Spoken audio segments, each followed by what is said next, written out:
adventure cartoon story.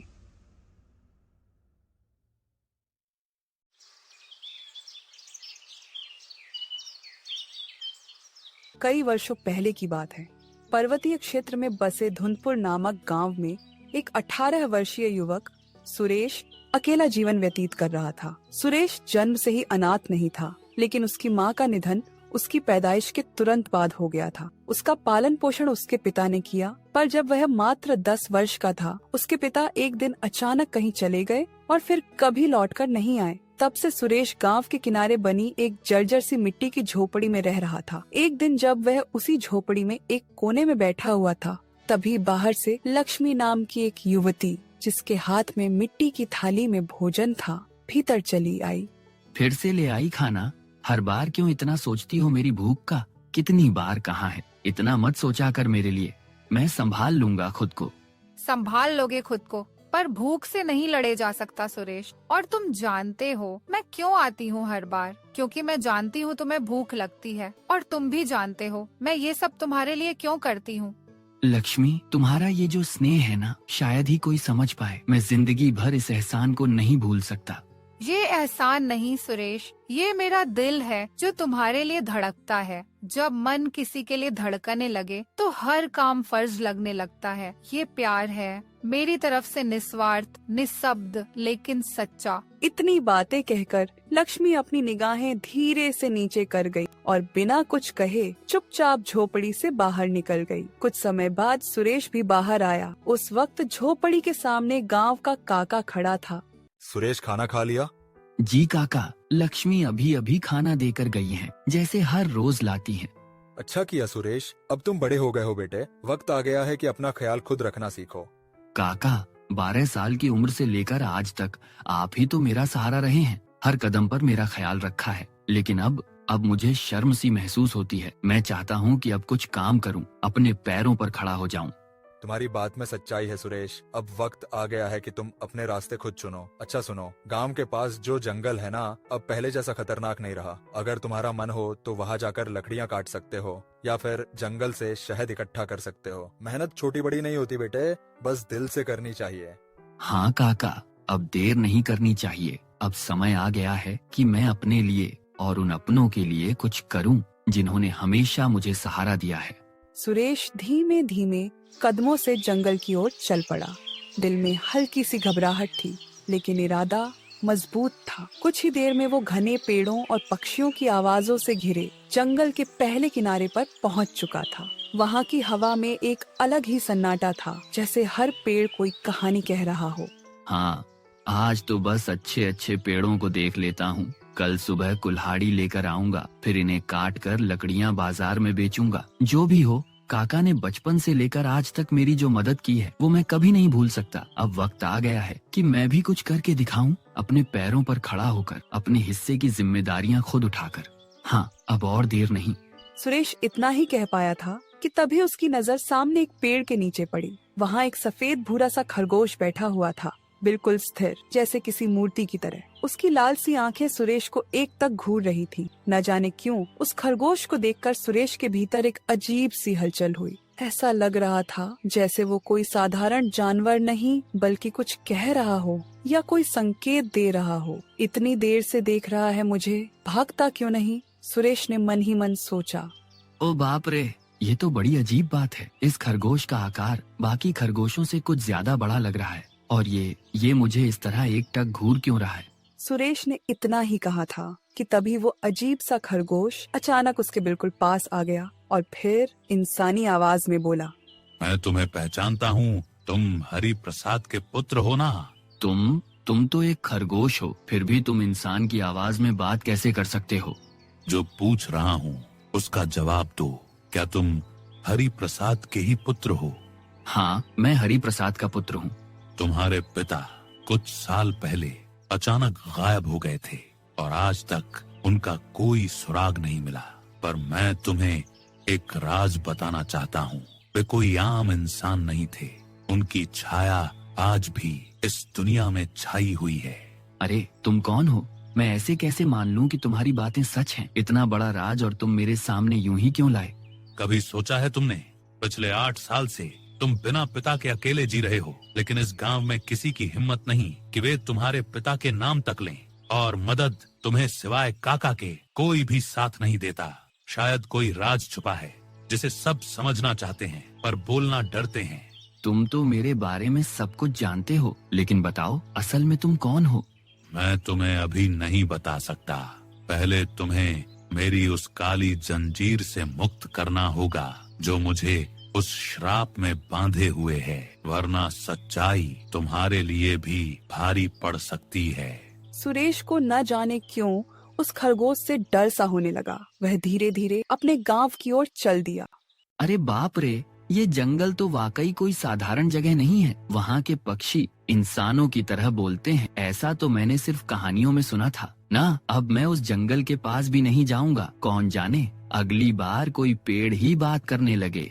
उसी वक्त वहाँ लक्ष्मी आ गई। उसके हाथ में खाना था। सुरेश को डरा हुआ देखकर वो घबरा गई और बोली, ये तुम्हारा चेहरा इतना पीला क्यों पड़ गया है? क्या हुआ? तुम ठीक तो हो ना? सुरेश लक्ष्मी से कोई बात नहीं छिपाता था। उसने कांपते हुए होठों से पूरे जंगल का हाल उसे बता दिया। सब कुछ सुनकर लक्ष्मी का चेहरा डर से सफेद पड़ गया। वो कांपती आवाज में बोली, ये तुम क्या कह रहे हो सुरेश? एक खरगोश, और वो भी इंसानों की तरह बोलता है। ये तो कोई साधारण बात नहीं है। सुनो, मैं कह रही हूँ तुम अब उस जंगल में कभी मत जाना। वहाँ कुछ तो है, कुछ अजीब, कुछ डराव।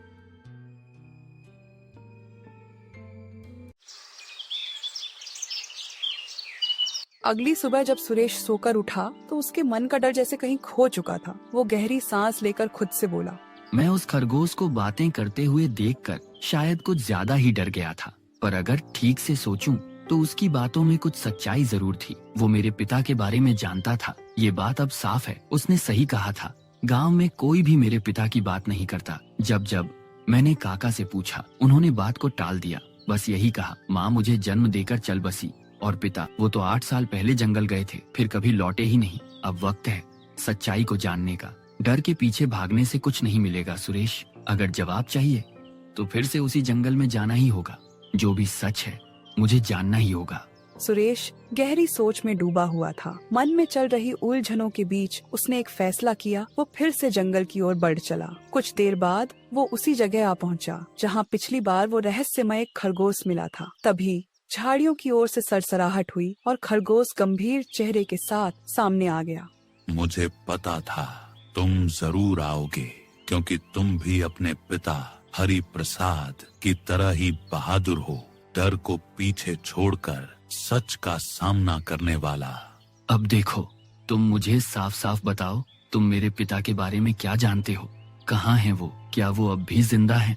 कल मैंने कहा था, अगर तुम सच जानना चाहते हो तो पहले मुझे इस श्राप से मुक्त करना होगा। लेकिन घबराओ मत, मैं तुम्हारा दुश्मन नहीं, तुम्हारा दोस्त हूँ। मैंने तुम्हारी आंखों में वो चुप्पी देखी है जो एक मजबूर इंसान की चीख से भी तेज होती है। तुमने बहुत सहा है सुरेश।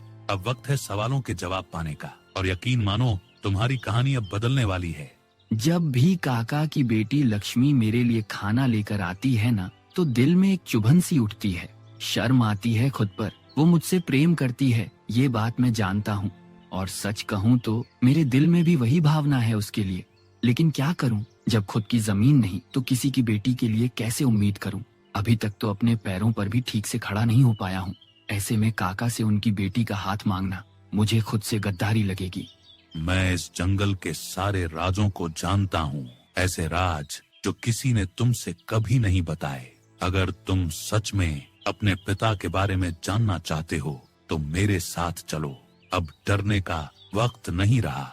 यह कहकर खरगोश दौड़ता हुआ आगे बढ़ गया और सुरेश उसके पीछे पीछे चल पड़ा। कुछ ही देर बाद खरगोश एक गुफा के पास रुका और जमीन पर बैठकर बोला, यही वो जगह है सुरेश, तुम्हें यहीं खुदाई करनी होगी। सुरेश जमीन खोदने लगा। कुछ देर बाद उसे एक पुराना संदूक दिखाई दिया। जैसे ही सुरेश ने संदूक खोला, उसकी आंखें आश्चर्य से चौड़ी रह गईं। अरे बाप रे बाप, इसमें तो अनगिनत हीरे जवाहरात छुपे हैं। इन्हें बेचकर मैं अमीर बन जाऊंगा। ये तो मेरी किस्मत का बड़ा इनाम है। अब बदल डालूंगा अपनी जिंदगी की दिशा। यह सब तुम्हारा है। पहले तुम अमीर बनो, फिर मैं तुम्हें बताऊंगा कि मैं कैसे अपने श्राप से मुक्त हो पाऊंगा। उसके बाद मैं तुम्हें तुम्हारे पिता से मिलवाऊंगा। मुझे पता है कि वे इस वक्त कहाँ हैं। उस दिन का मैं भी बेसब्री से इंतजार करूंगा। लेकिन बताओ, तुम कैसे जानते हो कि इस गुफा के नीचे यह बक्सा छुपा हुआ है? क्या तुम्हारे पास कोई रहस्य या राज छुपा है? शायद तुम भूल गए हो, मैंने अभी कुछ ही देर पहले कहा था कि मैं इस जंगल के सारे रहस्यों से वाकिफ हूँ। अगर तुम डरोगे तो अभी भी पीछे हट सकते हो। लेकिन एक बात है, मैंने अब तक अपनी जिंदगी में कोई बड़ा काम किया नहीं। अगर अचानक ये बक्सा लेकर बाहर निकलूं और रातों रात अमीर बन जाऊं, तो लोग मुझे तरह तरह के सवालों से घेरेंगे। समझ रहे हो ना? उसका भी एक तरीका है मेरे पास। तुम गांव के काका से कह देना कि तुम बड़ा व्यापार करना चाहते हो, इसलिए कुछ दिनों के लिए राज्य जाना पड़ेगा। वहाँ जाकर इन हीरों को बेच देना। जब तुम दमदार और धनवान बनकर लौटोगे तो पूरा गांव यही समझेगा कि तुम्हें व्यापार में जबरदस्त मुनाफा हुआ है और कोई शक भी नहीं रहेगा। इतना कहकर सुरेश बक्सा लेकर गांव की ओर चल पड़ा।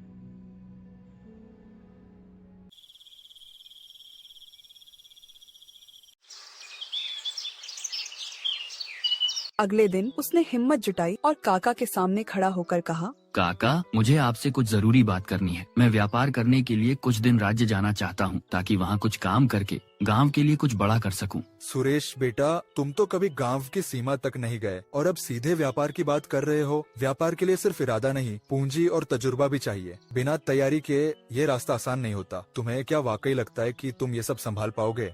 काका, मैंने बहुत सोच समझकर ये फैसला लिया है। धन का इंतजाम मैंने कर लिया है और अनुभव वो तो करने से ही आता है ना। मैं चाहता हूँ कि आप मेरा विश्वास करें। अगर अब नहीं निकला तो पूरी जिंदगी इसी झोपड़ी में गुजर जाएगी। अगर तुम्हारे इरादे सच्चे हैं सुरेश, तो ये रास्ते खुद ब खुद तुम्हें मंजिल तक ले जाएंगे। जाओ बेटा, मेरा आशीर्वाद हमेशा तुम्हारे साथ है। खुद पर भरोसा रखो, तुम जरूर कामयाब होगे। जाओ।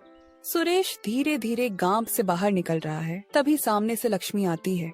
अरे सुरेश, ये सब लेकर कहाँ जा रहे हो? कुछ बताए बिना ही चले जाओगे? बस कुछ दिन के लिए गांव छोड़ रहा हूँ लक्ष्मी। एक काम है, जरूरी काम। अब वक्त आ गया है कि मैं कुछ बनकर लौटूं। और अगर लौटने में देर हो जाए तो मैं इंतजार करूंगी सुरेश, लेकिन अब तुम बदलना मत। वादा करता हूँ लक्ष्मी, जब लौटूंगा तो ऐसा बनकर लौटूंगा कि तुम्हारे पिता से तुम्हारा हाथ मांग सकूं। अब दुआओं की जरूरत है बस। सुरेश मुस्कुराया, आंखों में आत्मविश्वास की चमक थी। वो बिना पीछे देखे सीधा राज्य की ओर बढ़ गया। सुरेश राज्य पहुंचा और सीधे शहर के सबसे मशहूर जहरी की दुकान पर जा पहुंचा। बक्से से कुछ हीरे निकाले, हीरे सामने रखे और बोला, ये हीरे मेरे पिताजी के थे। वो इस क्षेत्र के सबसे बड़े व्यापारी थे। अरे बाप रे, ये तो सोने से भी ज्यादा कीमती हीरे हैं भैया। कौन हो सकता है जो इनसे इनकार कर दे? मैं तो इनकी दोगुनी कीमत देने को भी तैयार हूँ। जौहरी ने अर्जुन को मुंह मांगी कीमत दी। अर्जुन ने कुछ दिन राज्य में रहकर हीरे बेचकर खूब मेहनत की और धनवान बन गया। फिर वह गर्व से अपने गांव लौटा। अर्जुन को देखकर काका और लक्ष्मी की आंखों में खुशी की चमक आ गई। कुछ ही दिनों में अर्जुन की झोपड़ी की जगह एक भव्य हवेली बन गई। एक दिन लक्ष्मी ने अर्जुन से प्यार से कहा, अब तुम सिर्फ धनवान ही नहीं बल्कि गांव का सम्मानित शख्स भी बन गए हो। जो लोग कभी तुम्हें अनाथ समझकर दया की नजर से देखते थे, अब वही लोग तुम्हें इज्जत से पुकारते हैं। तो बताओ, अब देर किस बात की है? कब मेरे पिताजी के सामने मेरा हाथ मांगोगे? चिंता मत करो लक्ष्मी, बस थोड़ा सा धैर्य रखो। मैं वो दिन जरूर लाऊंगा जब खुद जाकर तुम्हारे पिता के सामने तुम्हारा हाथ मांगूंगा और उस दिन हमारी जीत की शुरुआत होगी। लक्ष्मी के जाने के बाद सुरेश खुद से बोला, चलो अब मुझे उस खरगोश के पास फिर से जाना चाहिए। हो सकता है अब और कुछ सच सामने आए। इतना कहकर सुरेश आत्मविश्वास के साथ जंगल की ओर बढ़ चला। कुछ ही देर में वो उसी जगह पहुंच गया जहां पहली बार उसकी मुलाकात उस रहस्यमयी खरगोश से हुई थी। लेकिन इस बार नजारा कुछ अलग था। एक साधु वृक्ष के नीचे ध्यान मग्न बैठा था। कौन हो तुम और यहाँ क्या कर रहे हो? तुम्हारी शक्ल तो किसी से मिलती जुलती है। अब शायद मैं तुम्हारे पिता को जानता हूँ। मैं हरि प्रसाद का पुत्र सुरेश हूँ और इस जंगल में अब मेरा आना जाना लगा ही रहता है। ये सुनकर साधु ठिठक गया। उसकी आंखों में एक पल को हैरानी चमकी, लेकिन उसने कुछ नहीं कहा। बस चुपचाप उठकर वहाँ से चला गया। पीछे से वही रहस्यमयी खरगोश आया। ये साधु तुमसे क्या कह रहा था सुरेश? उसकी आंखों में कुछ तो था, जैसे वो तुम्हें पहचानता हो। क्या उसने तुम्हारे पिता के बारे में कुछ कहा? वो बस यही कह रहा था कि शायद वो मुझे जानता है। मैंने भी सीधा कह दिया, मैं हरिप्रसाद का बेटा हूँ, पर उसके चेहरे पर जो भाव था वो जैसे कुछ छुपा रहा हो, कुछ जानता हो, पर फिर भी बिना कुछ बोले चला गया। वो साधु नहीं है, वो एक ढोंगी है। सिर्फ चोला पहन लेने से कोई साधु नहीं बन जाता। उसके भीतर का चेहरा एक शैतान है, कपट और अंधकार से भरा हुआ। मुझे उस साधु से कोई लेना देना नहीं है। उसका अतीत चाहे जैसा भी हो, मुझे फर्क नहीं पड़ता। मुझे तो सिर्फ दो लोगों से मतलब है, एक तुम और दूसरे मेरे पिता। अब साफ साफ बताओ, तुम्हें उस श्राप से मुक्ति कैसे दिलाऊं? क्या करना होगा मुझे? खरगोश सुरेश को उसी गुफा तक ले गया जहाँ पहले उसे बेशकीमती हीरे मिले थे। गुफा के भीतर एक बड़ा रहस्यमय पत्थर रखा था, मानो उसमें कोई प्राचीन रहस्य छुपा हो। कल है पूर्णिमा की रात और ठीक आधी रात को तुम इसी जगह आना, आंखें बंद करके, पूरे विश्वास और ताकत के साथ इस रहस्यमयी पत्थर को तोड़ना। डरना मत, जैसे ही यह पत्थर टूटेगा मेरा वर्षों पुराना श्राप भी टूट जाएगा और उसी पल मैं तुम्हें वो कड़वा सच बताऊंगा। सुरेश चुपचाप भारी मन लिए उस गुफा से लौट आया। उसकी आंखों में सवाल थे और दिल में एक अनजाना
है।